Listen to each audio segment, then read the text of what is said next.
Just two quick points. I think in the case of the U.S., and I'm not an expert on this, but in general, the way that the relationship that the U.S. government has had with Native American communities is very convoluted and a very sad chapter in our history. It's almost appalling. It is beyond, and we can always find other examples, but this is one where it's very clear there is a paper trail of promises made, promises that were not kept.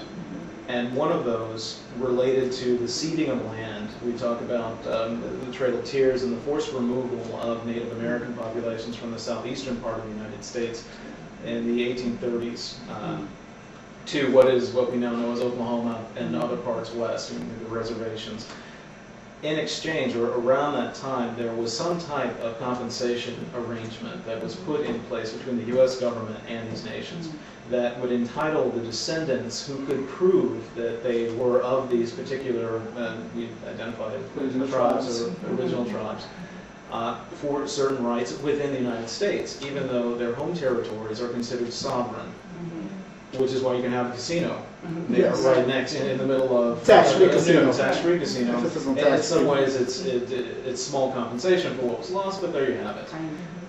But the idea of loss is being kind, by the way. Yeah, Leave it at that. Yes, agreed. So the idea of 1/8, being able to prove that 1/8 Indian, you are of Indian descent and demonstrable in that way, relates to the rights that can be claimed by descendants or members of these tribes as sovereign entities. So it's beyond just economic, you're saying, so not just cultural. In economic this case. and legal, and in terms of to the extent you consider the nation sovereign, it's between countries that this could be done.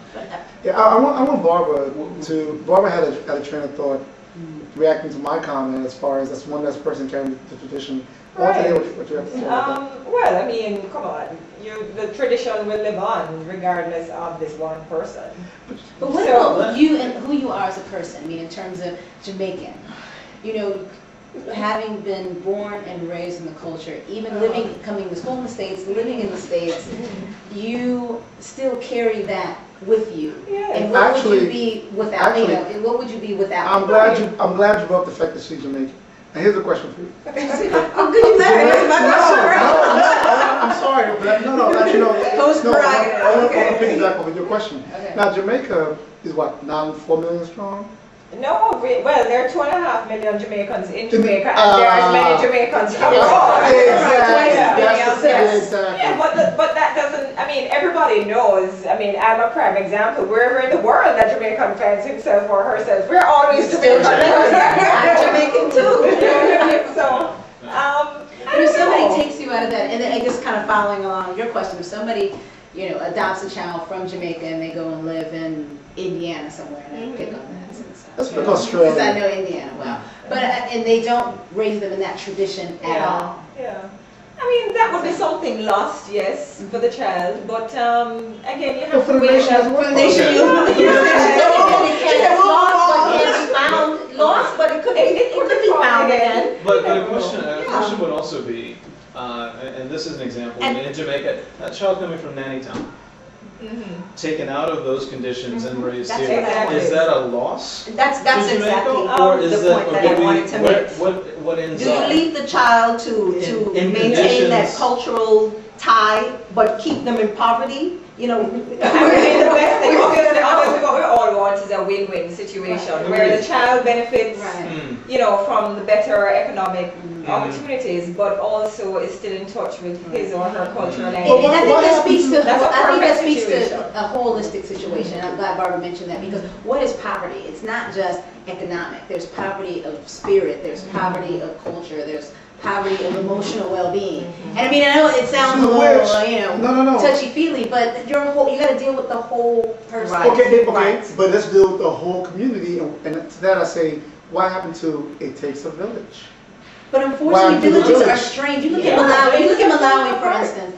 The Malawi has an HIV prevalence rate of about 15%. And with that, you have whole families that have been wiped out by this. And so you have a grandmother who's in her 70s or 80s 4 or 5 kids. All of them have died, you know, them and their spouses have died. And she's taking care of 12 or 13 grandkids.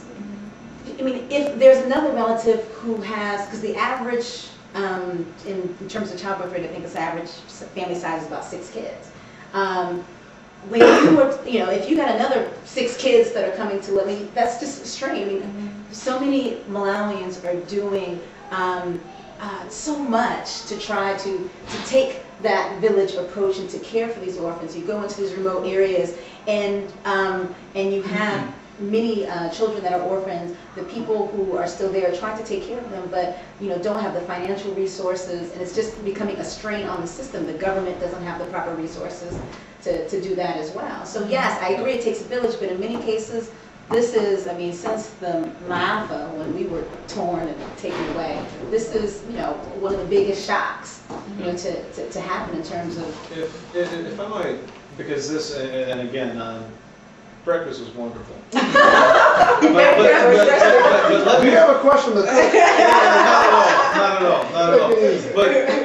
But the point is something that really, I think it is out there, if you will, but we haven't hit it head on. Or I'd say one of the issues. Something that's coming to mind is the notion that culture itself is of value. Isabel. It It is, but I would say culture is of value to the extent that it serves the needs of the people who adhere to its practices, which is also why within culture you have a practice of taboo. Taboo is meant to discourage people from engaging in behaviors that ultimately undermine it. And to the extent that taboo is no longer relevant, or to the extent that certain cultural practices and values now work against the interests of the community, and I'll be very specific, if we're talking about sub-Saharan Africa, Southern Africa in specific, let's talk about attitudes of gender roles, gender privileges, the lack of rights that many women have to stand up and make choices for themselves that might otherwise enable them to protect themselves and their family, their children, more than anything, and also the degree of indulgence that many men, and I'll probably get hate mail on this, but the issue is, at the end of the day, and I actually work in Southern Africa as well, and if you look at the rates of HIV and AIDS in the country, my advice to people is, you know what, if you want to have a wonderful job and a great life, don't sleep with anybody for the next 5 years. And get a good education, because at the end of that time, you will have no competition. Nobody? You will not have, I'm saying you will not have competition for these jobs.